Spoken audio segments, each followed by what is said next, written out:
말씀 보시죠. 하나님 말씀은 사사기 4장 4절에서 9절까지입니다. 하나님 말씀은 사사기 4장 4절에서 9절입니다. 우리 사사기 4장 4절에서 9절입니다. 같이 한번 읽어보도록 하겠습니다. 그때 락비돗의 아내 여선지자 드보라가 이스라엘의 사사가 되었는데 그는 에브라임 산지 라마와 베델 사이 드보라의 종려나무 아래에 거주하고 이스라엘 자손은 그에게 나아가 재판을 받더라. 드보라가 사람을 보내어 아비노함의 아들 바락을 납달리 게데스에서 불러다가 그에게 이르되 이스라엘의 하나님 여호와께서 이같이 명령하지 아니하셨느냐. 너는 납달리 자손과 스불론 자손 10,000명을 거느리고 다볼 산으로 가라. 내가 야빈의 군대장관 시스라와 그의 병거들과 그의 무리를 기손강으로 이끌어 내게 이르게 하고 그를 내 손에 넘겨주리라 하셨느니라. 바락이 그에게 이르되 만일 당신이 나와 함께 가면 내가 가려니와 만일 당신이 나와 함께 가지 아니하면 나는 가지 아니하겠노라 하니 이르되 내가 반드시 너와 함께 가리라. 그러나 내가 이번에 가는 길에서는 영광을 얻지 못하리니 이는 여호와께서 시스라를 여인의 손에 파실 것임이라 하고 드보라가 일어나 바락과 함께 게데스로 가니라. 아멘. 오늘 제목은 드보라, 아니 바락, 이런 제목으로 여러분 하나님 말씀을 같이 한번 나눠보도록 하겠습니다. 오늘 3명 등장인물, 4명의 인물이 등장을 하죠. 드보라, 그리고 또 한 여인, 아직은 이르지 않았는데 한 여인의 이름이 등장을 합니다. 하나님께서 오늘 본문에서 드보라라는 사사를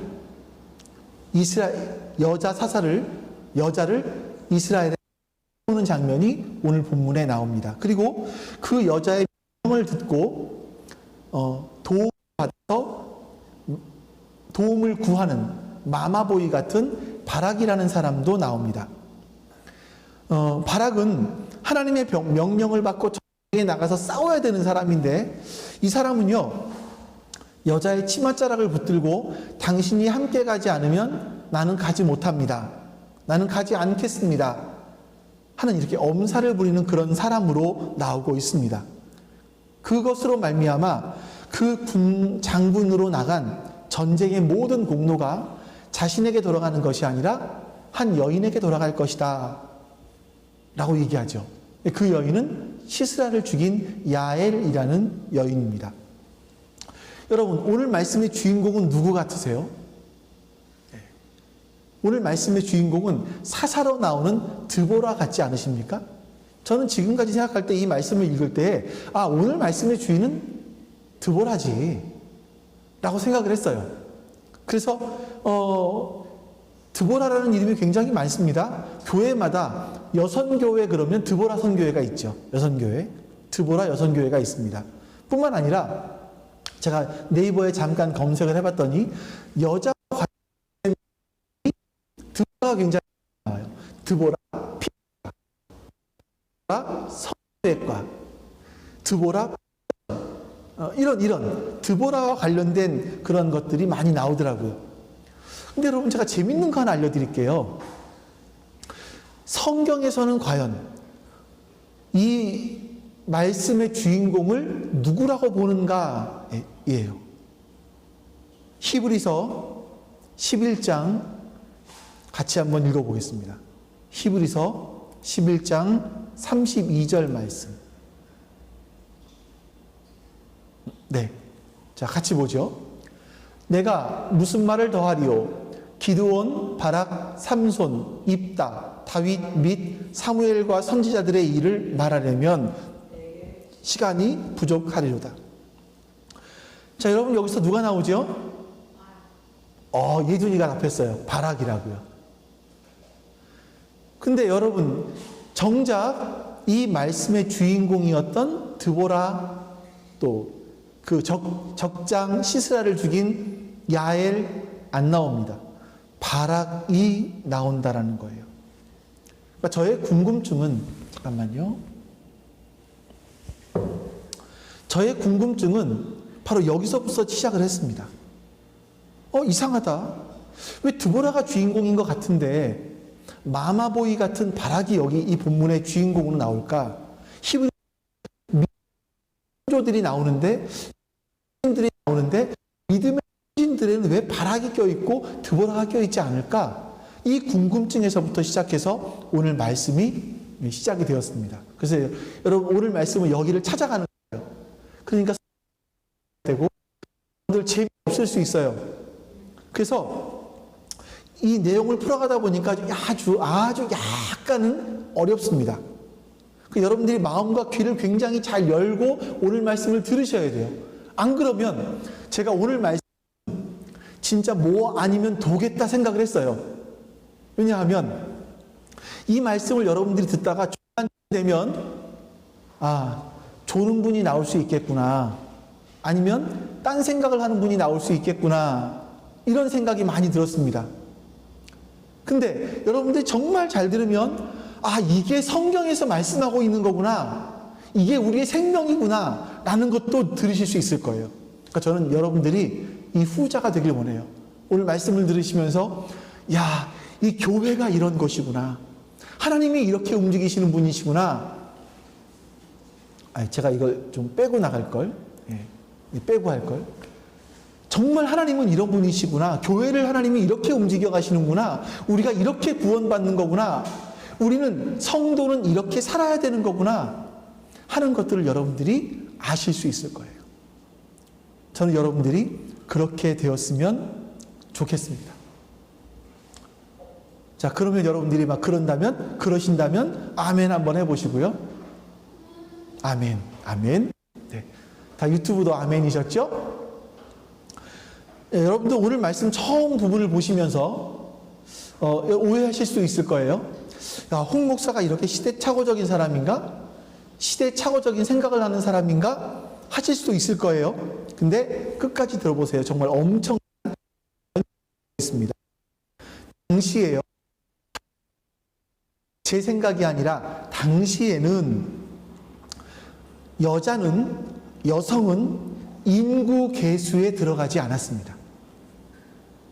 그러니까 여자는 사람의 수를 셀 때 사람의 수에도 포함되지 않는 아주 미천한 존재로 생각을 했어요. 여자는 단순하게 노예보다는 조금 더 나은 남자의 소유물 또는 자손을 낳아주는, 자손을 번식시켜주는 그런 개체로만 인식을 했습니다. 그래서 여성은 남자의 판단과 결정에 의해서 운명이 좌지우지되는 그런 존재였어요. 남자가 이혼하겠다 그러면 할 수 있는 거고, 남자가 이혼 못한다 그러면 못하는 그런 존재.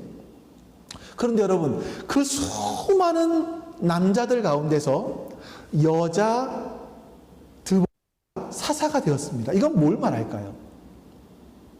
하나님은 이렇게 남자와 여자를 평등하게 여기시는 분이시다, 이거를 말씀하려고 하시는 것이 아니라 그 당시에 이스라엘 가운데 모든 남자들을 통틀어 봐도, 아무리 찾아봐도 사사로 세울 만한 남자가 없었다라는 겁니다. 그래서 그런 남자가 없었기 때문에 인구 계수에도 포함되지 않은 미천한 존재인 여자가 사사가 되었다. 하나님이 여자를 사사로 세우셨다라는 거예요. 자, 제가 왜 이렇게 이 부분을 강조하는가? 여러분들이 이걸 잘 인식하셔야 돼요. 기분 나쁘더라도, 여자가 대다수신데 기분 나쁘더라도 여러분들이 이걸 인식하셔야 돼요. 우리 민수기로 가서, 민수기 30장이에요. 유튜브로 보시는 분들 민수기 30장 보세요. 민수기 30장에 가서 당시에 하나님이 또 이스라엘 사람들이 여자를 어떻게 취급했나, 이거를 한번 같이 보겠습니다. 민수기 30장 1절에서 6절입니다. 자, 이 말씀을 보고 있는 예봄이 예나 기분 나빠하지 마세요. 자, 제가 읽으면서 좀 표시를 하면서 오늘 말씀을 보도록 하겠습니다. 1절에 모세가 이스라엘 자손 지파의 수령에게 말하여 이르되 여호와의 명령이 이러하니라. 자, 이 말씀은 여호와의 명령이다 라고 말씀합니다. 사람이 여호와께 서원하였거나 결심하고 서약하였으면, 자, 첫 번째, 사람이에요. 깨트리지 말고 그가 입으로 말한 대로 다 이행할 것이니라. 이 사람은 남성을 말합니다. 그러니까 사람이 하나님께 서원하였으면 그 결심하고 서약한 대로 깨트리지 말고 그가 입으로 말한 대로 다 지켜 행해라, 이거예요. 그런데 여자가 만일 어려서 그 아버지의 집에 있을 때 여호와께 서원한 일이나 스스로 결심한 일이 있다고 하자. 아버지가 그의 서원이나 그가 결심한 서약을 듣고도 그에게 아무 말이 없으면, 누가요? 아버지가 그의 서원을 듣고 아무 말이 없으면 그의 모든 서원을 행할 것이요 그 결심한 서약을 지킬 것이라. 아버지가 그 서약에 대해서 아무 말이 없으면 그 서원을 지키래요. 서약을 지키래요. 그러나 그의 아버지가 그 서약을, 그 서원을 듣는 날에 허락하지 않으면 그 서원과 결심한 서약을 이루지 못한다. 그 결심한 서약을 이루지 못한다. 왜냐하면 아버지가 허락하지 않았기 때문에 여호와께서 그 서약에 대한 서약을 못 지킨 죄를 사하실 것이다 라는 거예요. 그러니까 여기서 한 가지 더 볼 게 뭐냐면, 하나님께 약속을, 서원을 했어요. 근데 그것을 못 지키면 하나님은 그것을 죄로 여기시고 그 죄에 대한 대가를 물으세요. 근데 아버지가 않으면 하나님께서 그 죄에 대한 것들을 사하시기 때문에 죄에 대한 대가를 지불하지 않아도 된다, 이거예요. 6절, 또 혹시 남편을 맞을 때에 서원이나 결심한 서약을 경솔하게 그 입술로 말하였으면 그 남편이 그것을 듣고 그 듣는 날에 아무 말이 없으면 그 서원은 지키래요. 남편이 아무 말이 없으면 그 서원을 결심한 대로 지키래요. 그가 결심한 서약을 지킬 것이라. 그러나 그의 남편이 그것을 듣는 날에 남편이 허락하지 아니하면 그 서원과 결심하려고 경솔하게 입술로 말한 서약은 무효가 된다는 거예요. 여호와께서 그 여자를 사하실 것이다, 이렇게 말씀하세요. 기분 나쁘시죠, 여자분들? 네, 기분 나쁘시죠? 자, 근데 또 이 특별한 게 나와요. 9절에 보면 과부나 이혼당한 여자의 서원이나 그가 결심한 모든 서약은 지킬 것이라. 여자 혼자 한 서원이나 서약은 반드시 지켜야 된다. 못 지키면 죄가 되고 죄에 대한 대가를 지불해야죠. 10절부터 부녀가 혹시 남편의 집에서 서원을 하였다든지 결심하고 서약을 하였다 하자. 그의 남편이 그것을 듣고도 아무 말이 없고 금하지 않으면 그 서원은 다 이행할 것이요 그가 결심한 서약은 다 지켜질 것이니라. 그러나 그의 남편이 그것을 듣는 날에 무효하게 하면 그 서원과 결심한 일에 대하여 입술로 말한 것을 아무것도 이루지 못하나니 그의 남편이 그것을 무효하게 하였은즉 여호와께서 그 부녀를 사하시리라.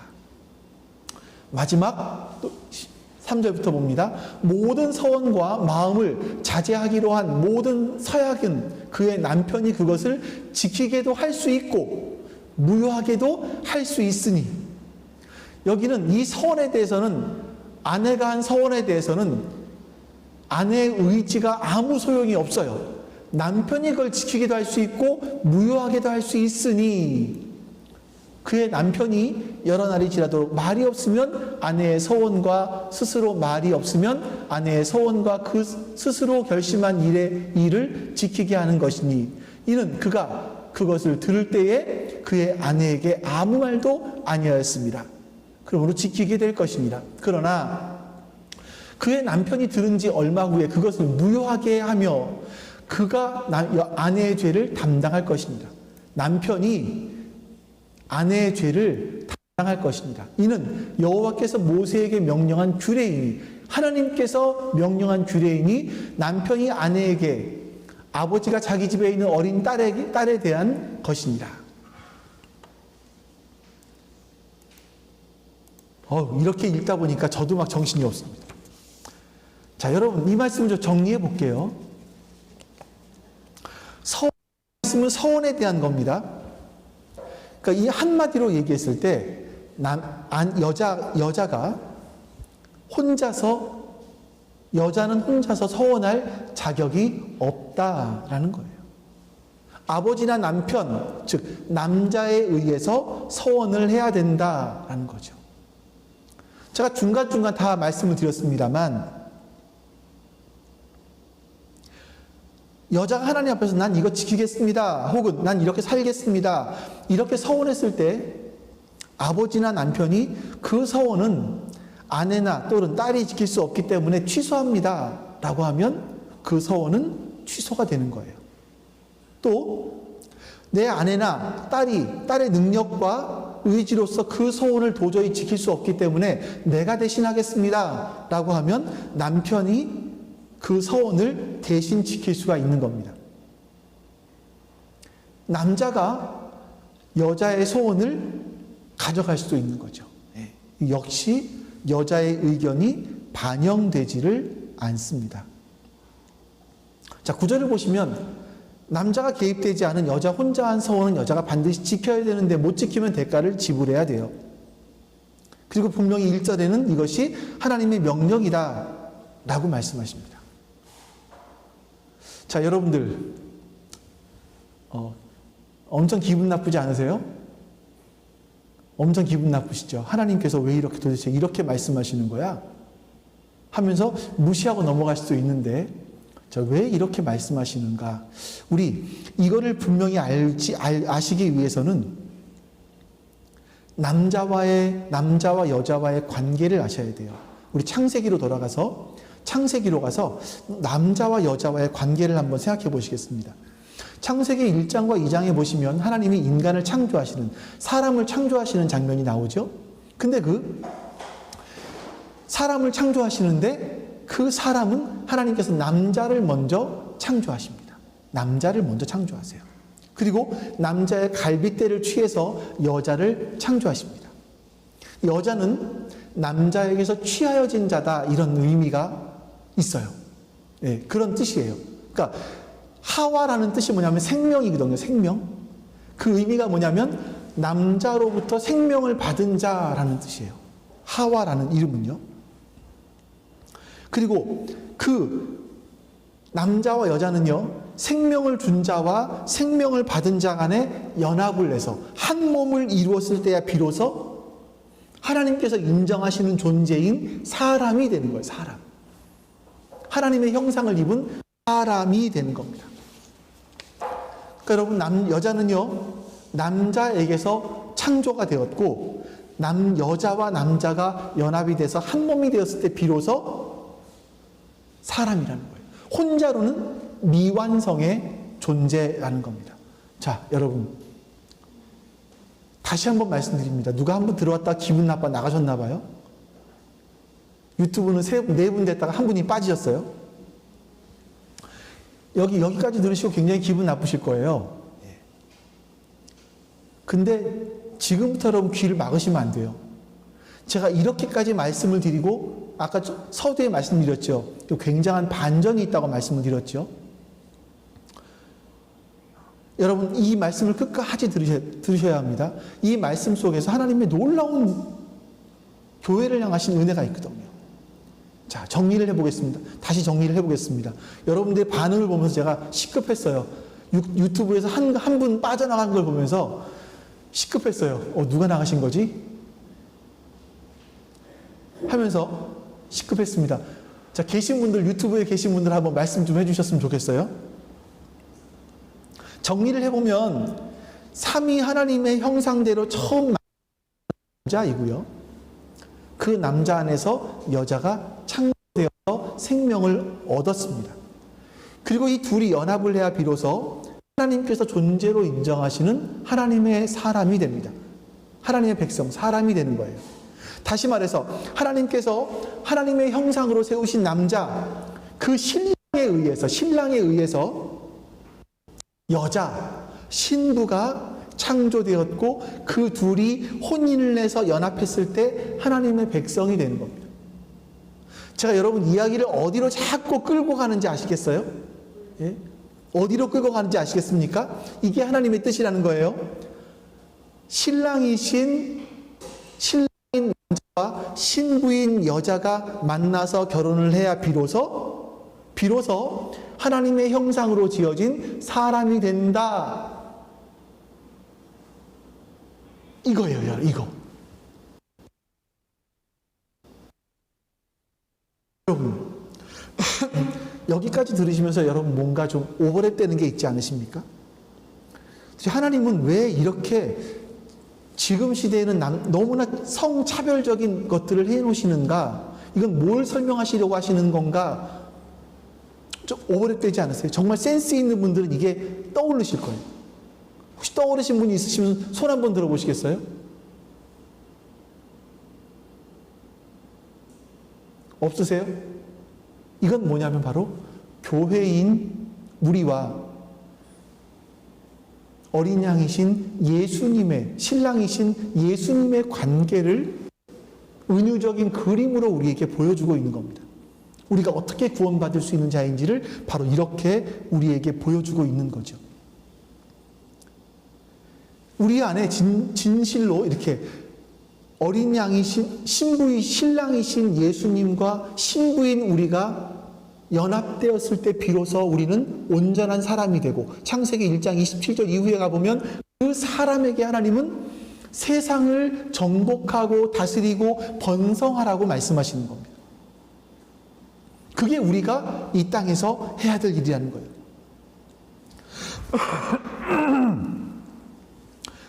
자, 여러분들 성경을 쭉 보시면, 요한계시록까지 쭉 보시면요, 교회를 가리켜서 신부라고 표현하고 있고 예수님을 가리켜서 신랑이신 어린 양이라고 표현하고 있는 겁니다.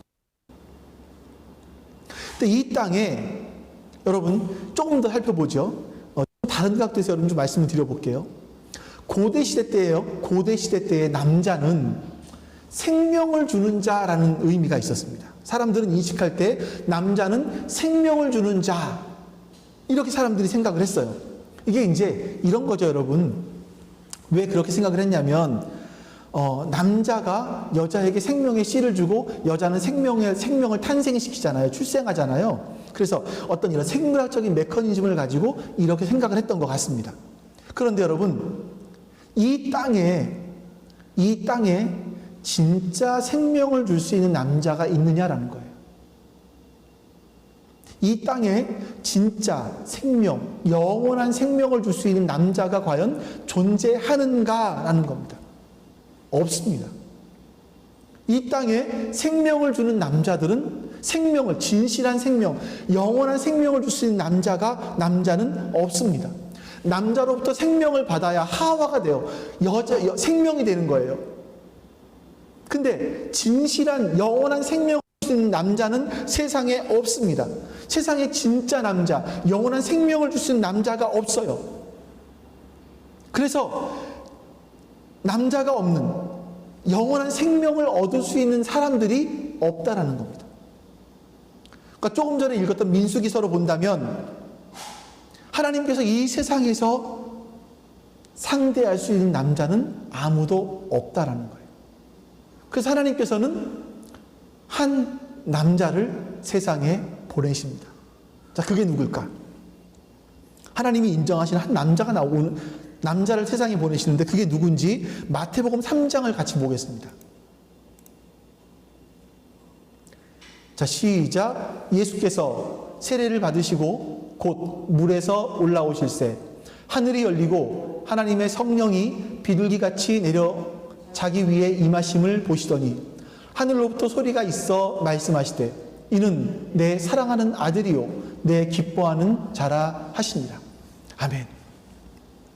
자, 여러분, 예수님께서 세례를 받으실 때 하늘에서부터 소리가 있었습니다. 예수님을 가리켜서 아들이다, 남성, 아들이다 라고 말씀하시면서 전부 여자들의 밖에 없는 세상인데 유일한 남자, 휘오스, 아들이 휘오스거든요. 남성이죠. 예, 휘오스, 이 휘오스가 딱 나타나는 겁니다. 그러면서 하나님께서 이 휘오스는 내 사랑하는 아들이다, 남자다, 내가 기뻐하는 자다, 이렇게 하나님께서 말씀하세요. 이야기 바로 그 다음에 이 사건을 본 세례 요한이 이렇게 말합니다. 저 예수님은 세상 죄를 지고 가는 하나님의 어린 양이시구나, 이렇게 말하죠. 그리고 그 어린 양을 요한계시록에서는 이렇게 말합니다. 성경을 또 보겠습니다. 요한계시록 19장 7절 말씀. 제가 읽어드릴게요. 우리가 즐거워하고 크게 기뻐하며 그에게 영광을 돌리세. 어린 양의 혼인 기약이 이르렀고 그의 아내가 자신을 준비하였으므로. 그의 아내는, 어린 양은 누굽니까? 예수님. 예수님은 신랑이시고 신랑의 신부되는 아내는 누굽니까? 우리가 준비되었다라는 말씀입니다.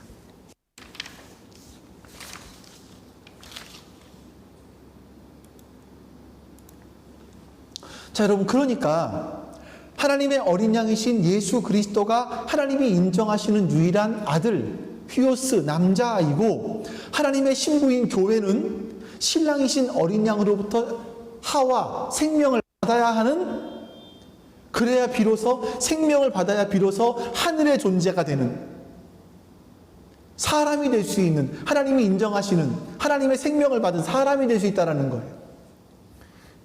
그게 복음이고 그걸 믿는 자가 성도라는 겁니다. 그래서 여러분, 우리가 보았던 본문 속에서 마마보이 같은 바락이 나는 하나님의 말씀을 전하는 사사인 드보라 없이는 아무것도 할 수 없습니다. 드보라 없이는 나는 할 수 없습니다. 나는 안 됩니다. 같이 가야 합니다. 이걸 고백했던 거죠. 이걸 알았기 때문에 운니엘도 못 들어가고 에훗도 못 들어가고 삼갈도 못 들어갔는데, 거기에 바락이, 면목이 없지만 창피하지만 바락이 그 히브리서 11장의 믿음의 장에 믿음의 선진들 속에 그 바락이 들어가 있는 겁니다. 자, 여러분, 조금 어떻게 좀 이해가 되십니까? 민수기 30장 말씀을 다시 한번 돌아와 봅니다. 하나님께서 그 여자의 서원은 안 받으세요. 하나님은 여자의 서원은 가치가 없는 것으로 보십니다. 남자의 서원만 가치 있는 것으로 보세요. 여자의 서원을 남자가 실행에 옮길 때 그것만 옳다고 인정하시는 겁니다. 따라서 여러분, 하나님의 어린 양과 연합되어 있는 여자인 교회인 여자, 이게 연합되어 있는 하나님이 하시는 거예요. 여자의 행실이나 서원은 가치 없는 것으로 보신다니까요. 그래서 우리가 이 땅에서 살아가면서 선을 행하는 사람이 얼마나 많습니까? 선을 많이 행하잖아요. 근데 하나님은 그것을 가치 있는 것으로 보지 않으세요. 왜? 무엇 때문에? 어린 양과 연합되어 있지 않기 때문에, 신랑이신 예수님과 연합되어 있지 않기 때문에 가치가 없는 것으로 보시는 거예요.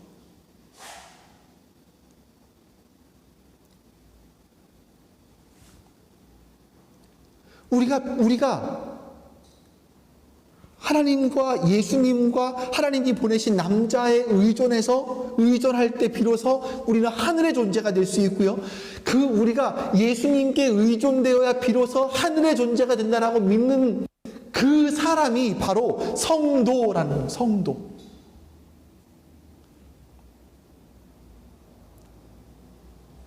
자, 여러분,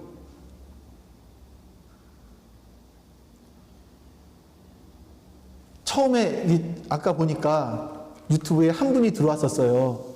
한 분이 들어왔다가 제가 막 여자는 안 됩니다, 여자는 막 이렇습니다 하니까 나가버렸거든요. 근데 그건 뭐냐면 그 앞에 이야기를 못 들었기 때문에 그래요. 오해하지 마시라고, 반전이 있다고, 분명히 반전이 있다고 막 얘기를 했는데 그 이야기를 못 듣고 나가신 거예요. 기분 나쁘다고 나가셨을 수 있어요. 자, 여러분들 오늘 예배 가는데 조시면, 예? 자, 조시면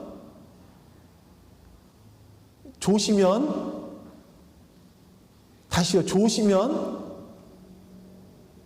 결론이 이상하게 납니다, 여러분. 예? 이거 잘 들으셔야 돼요. 잘 보셔야 돼요. 조시면 결론이 이상하게 나요. 자, 다시 여러분, 오늘 한 번의 예배가 우리의 생명을 걸 만한 예배 되기를 우리 기도했습니다. 그러면 그런 자세로 우리가 예배해야 돼요.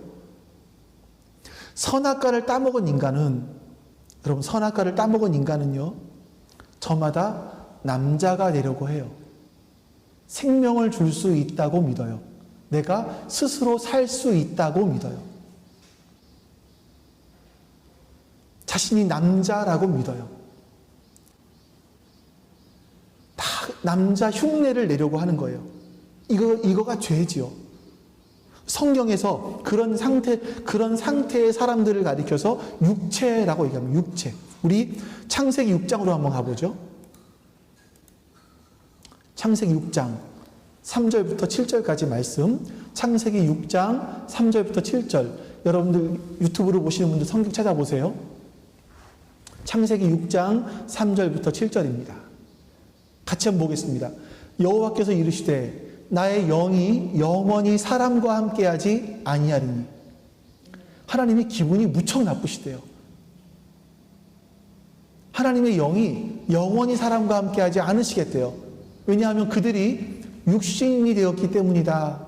그들이 육신이 되었기 때문이다 라고 말씀하십니다. 그들의 날은 120년이 되리라 하시니라. 당시의 땅에는 이제 그 이유가 나오는 겁니다. 당시의 땅에는 네피림이 있었고 그 후에도 하나님의 아들들이 사람의 딸들에게 들어와서 자식을 낳았으니 그들이 용사가 되었다. 고대의 명성이 있는 사람들이었더라. 그러니까 이 싸움을 잘하는 사람들이라는 거예요. 전쟁에 능한 사람들.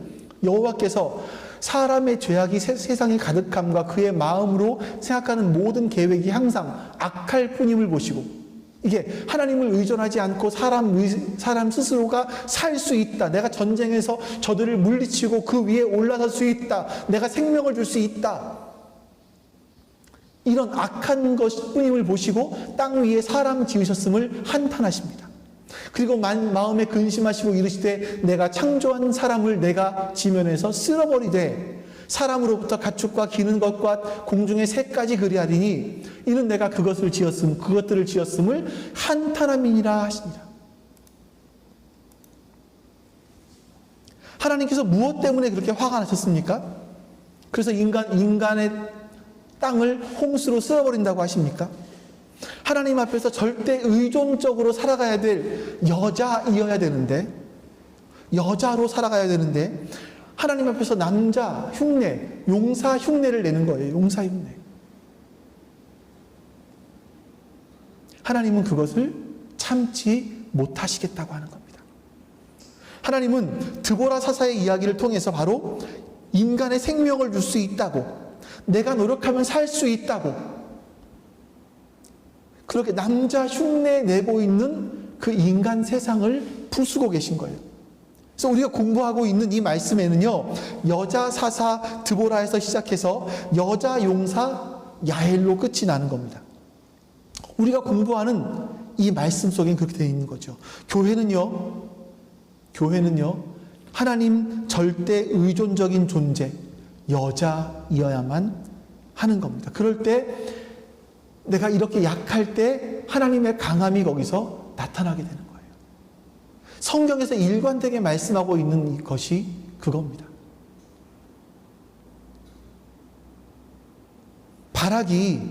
바락이요 그렇게 마마보이 짓을 하면서 그걸 배운 겁니다. 여자보다 못한 자신의 실체가 발각되면서 난 남자가 아니구나, 신랑만 의지해야 되는 여자이구나, 이걸 깨달은 거죠. 그래서 그런 사람을 믿음의 믿음이 있는 사람이라고 하는 것이고, 그래서 히브리서의 믿음장에 믿음의 선진들의 대열에 바로 마마보이 바락이 그 안에 들어가 있는 겁니다. 이 남자와 여자와의 대조는 여기서 그치지를 않습니다. 사사기서 4장 11절, 우리 4장 전체를 보는 것과 마찬가지인데 제가 짧은 것만 읽어드린 거거든요. 우리 4장 11절 말씀을 보겠습니다. 자, 여기서부터는 제가 이 PPT를 띄워드리고 읽어드릴게요. 11절에 보시면 모세의 장인 호밥의 자손 중 겐 사람 헤벨이 떠나 게데스에 가까운 상수리 곁에 이르러 장막을 쳤더라. 자, 여기서 여러분 이상한 부분이 없으신가요? 이상한 부분이 없으신가요? 모세의 장인은 누구죠? 모세의 장인 누구죠? 이드로이죠. 근데 여기서 보니까 모세의 장인은 호밥이었다 이렇게 말해요. 아, 이 성경은 가짜야. 이건 가짜 이렇게 얘기하시는 분들이 있습니다. 근데 이건 그렇지 않습니다. 이 당시에 장이라는 단어와 처남이라는 단어가 같은 용어였어요. 그래서 학자들의 의견 속에는 이 장인 이드로가 아니라 처남이었을 것이다라는 의견이 지배적입니다. 근데 이건 중요한 건 아니니까 그렇게 참고로 생각하고 넘어가시면 되고요. 헤벨이라는 사람이 가나안 땅에서 이 사하나님 상수리 곁에 이르러 장막을 칩니다. 그리고 그 사람이 군대장관 시스라와 친구지간으로 지내요. 친구지간으로. 여러분, 이 세상에서 힘의 원리를 추구하는 사람들은요, 힘의 원리를 추구하며 사는 남자 흉내를 내는 사람들은 다 힘과 결탁해서 힘을 추구하며 살아갑니다. 세상의 힘을 추구하며 살아가요.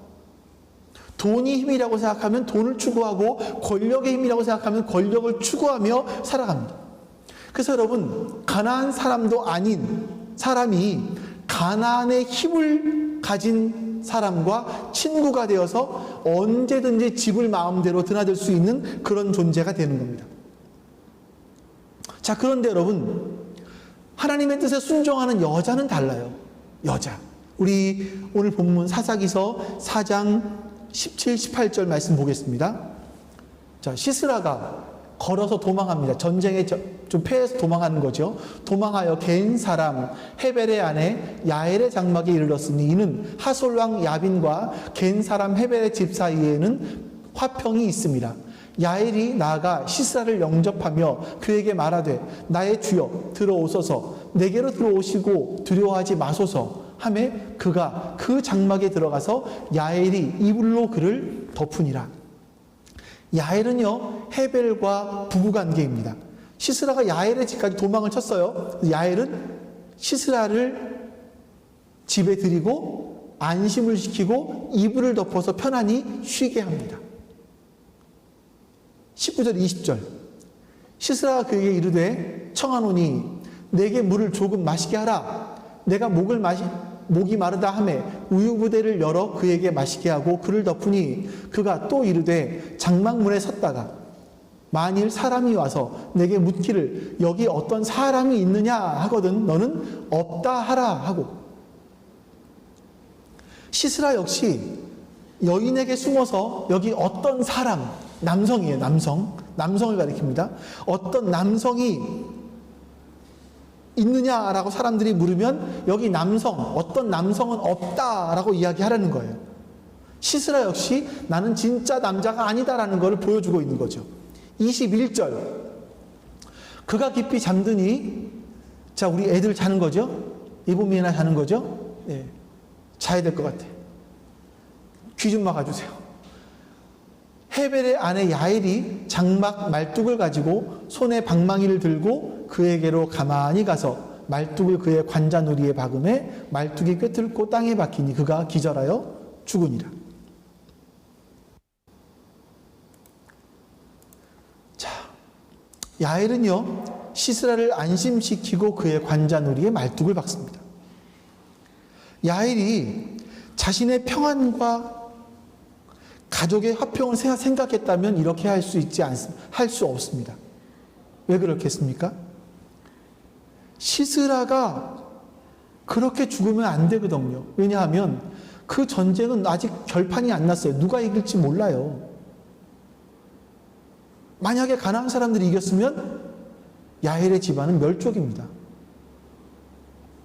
마치 이걸 보면서 뭐가 생각이 나냐면 그 여리고 성에 가나안 이스라엘 사람들이 처음 들어갔을 때 누구죠? 그 여자 누구죠? 그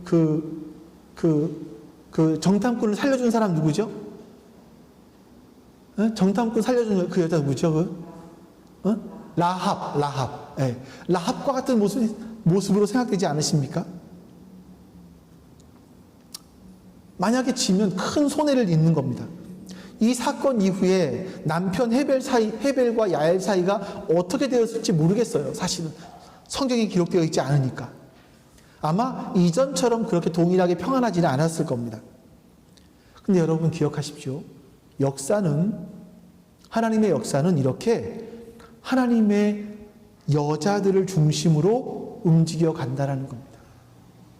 하나님과 연합되어 있는, 다시 말하면 어린 양이신 예수님과 연합되어 있는 이 여자들, 성도들, 교회에 움직여 간다는 거예요. 그래서 하나님께서는 뭐라고 말씀하시는가 하면 이 성경에 보면 헤벨의 아내 야엘의 장막이라고 말씀하세요. 여러분, 남자는 잘라내버리시고 여자를 세워주시는 거예요.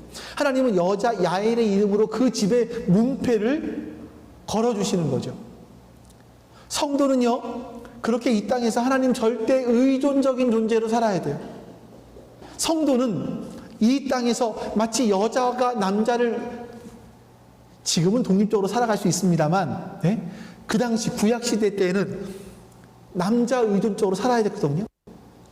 여자가 남자 의존적으로 살아가야 되는 것처럼 우리 성도인, 여자인, 성도인 우리들은 하나님 절대 의존의 존재, 그 여자로 살아야 되는 겁니다.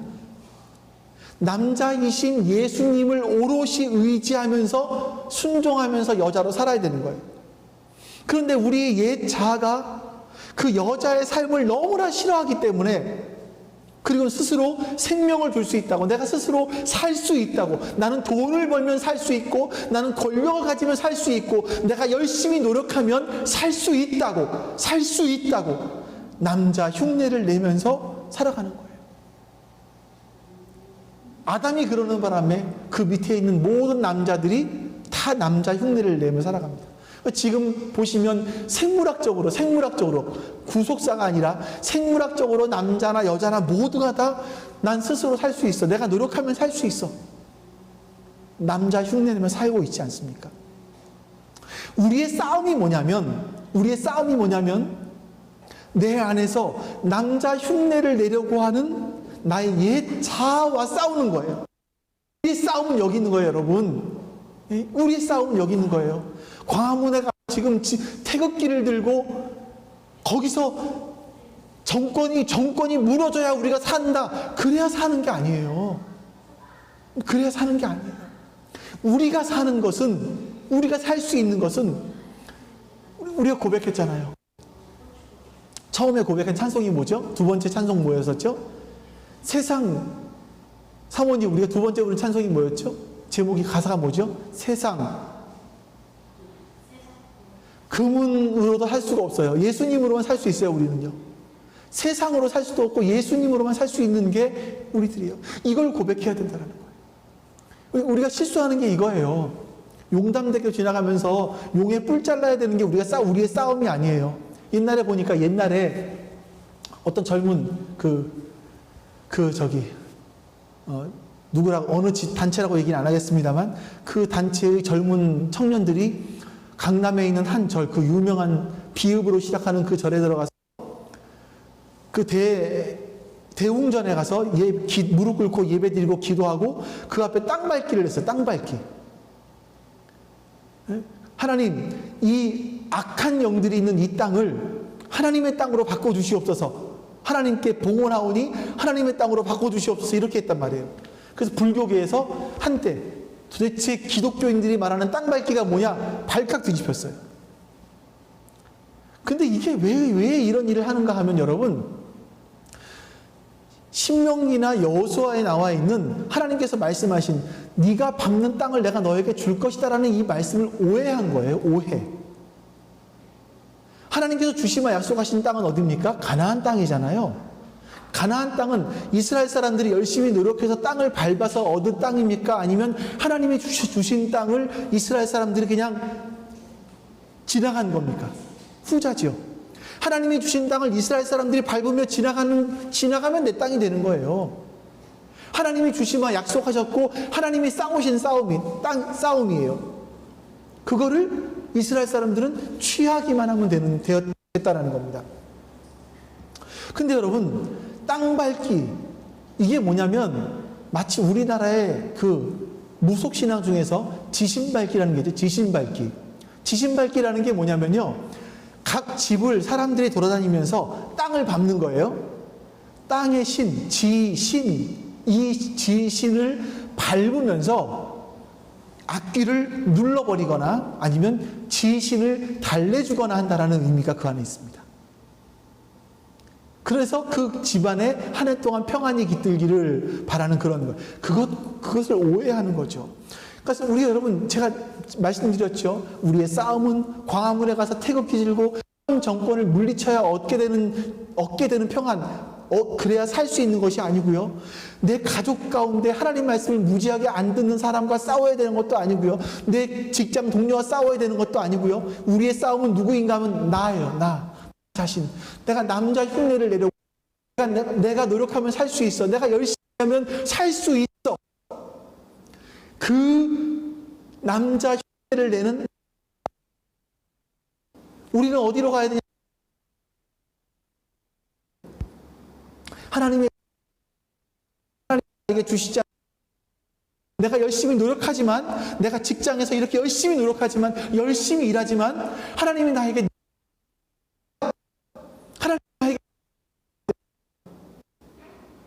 이걸 고백하는, 이걸 고백하는 거예요. 이게 성도이고 이게 신앙인 거예요. 제가 이거를 여러분들에게 말씀드리기 위해서 여자를 그렇게 처음에 막 깎아내린 거예요. 여러분들이 기분 나쁠 거 알면서. 하나님의 뜻은 거기에 있기 때문에.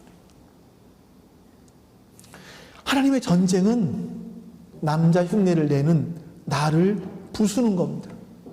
내가 깨어질 때, 내가 박살이 날 때 거기서 하나님의 강함이 드러나기 시작하시고 하나님의 역사가 일어나기 시작하는 거예요. 제가 지난주와 이번 주가 계속 저희 안에 찬송으로 나왔던 고백들이 뭐냐면 세상의 것들, 그로 된다라는 거예요. 예수님 위하여만 된다라는 거예요. 오늘 찬송이 다 그거 아닙니까? 예수님 닮기 원한다라는 거, 바라고 원하고 기도한다라는 거, 그거 아닙니까? 여러분, 오늘 말씀 정리합니다. 왜 드보라의 이야기가 오늘 말씀에 나오는지 아시겠죠? 왜 여자 사사 드보라가 나오는지 아시겠죠? 왜 남자가 남자로 마마보이 바락이 등장하는지도 아시겠죠? 그 마마보이 바락이 히브리서의 믿음의 선진의 대열에 끼어있는 이유를 여러분들 아시겠죠? 모르시면 유튜브를 통해서 다시 한번 들어보세요. 그리고 우리가 같이 고백해야 됩니다. 나는 바락입니다. 나는 바락입니다. 이걸 고백하셔야 돼요. 그리고 진짜 하나님의 아들과 남자 흉내내는 것이 아니라 진짜 하나님의 아들 예수 그리스도와 연합이 되어서 성도로, 예수님과 동행하며 성도로 살아갈 때, 그것이 진짜 우리의 복입니다. 여러분과 제가 바로 그 복을 누리실 수 있기를 주님의 이름으로 축원합니다. 아멘이십니까? 아멘, 아멘. 하나님 감사합니다. 오늘 하나님 앞에 이렇게 복된 예배 드릴 수 있도록 도우셔서 감사합니다. 우리가 이 땅을 살아가면서 모든 사람들이 다 남자 흉내를 내며 내가 노력하면 살 수 있다고, 내가 열심히만 노력하면 이 땅에서 살아갈 수 있다고, 마치 내가 생명을 줄 수 있는 것처럼 생각하며 살아가지만 하나님은 우리가 여자라고 말씀하십니다. 성도는 하나님 의지하지 않으면, 하나님을 절대 의존하지 않으면 살 수 없는 존재라고 말씀하십니다. 하나님으로부터, 예수 그리스도로부터 생명을 얻어야만 살 수 있는 존재라고 말씀하십니다. 우리가 그 사실을 잊지 않게 해주시옵소서. 우리가 이 땅에서 남자 흉내내기를 그치게 하시고, 이제 하나님을 의지하며, 예수님을 의지하며, 성령님을 의지하며 이 땅을 살아갈 수 있도록 주님 역사해 주시옵소서. 이번 한 주간 동안이 주님과 함께 동행하는, 성령님과 함께 동행하는, 그래서 하나님을 의지하며 살아가는 그런 우리 될 수 있도록 도와 주시옵소서. 여호와는 내게 복을 주시며 너를 지키시기를 원하며, 여호와는 그의 얼굴을 내게 비추사 은혜 베푸시기를 원하며, 여호와는 그 얼굴을 내게로 향하여 드사 평강 주시기를 원하노라. 아멘. 이제는 우리 주 예수 그리스도의 그 크신 은혜와 그 아들을 보내시기까지 하신 하나님 아버지의 무한하신 사랑하심과 우리로 하여금 하나님을 알게 하시고 하나님께로 가까이 나아가게 하시는 성령님의 그 크신 은혜와 도우심이 지금 주 앞에 예배한 모든 하나님 백성들 머리 위에 지금부터 영원토록 함께 하시기를 간절히 축원하옵나이다. 아멘.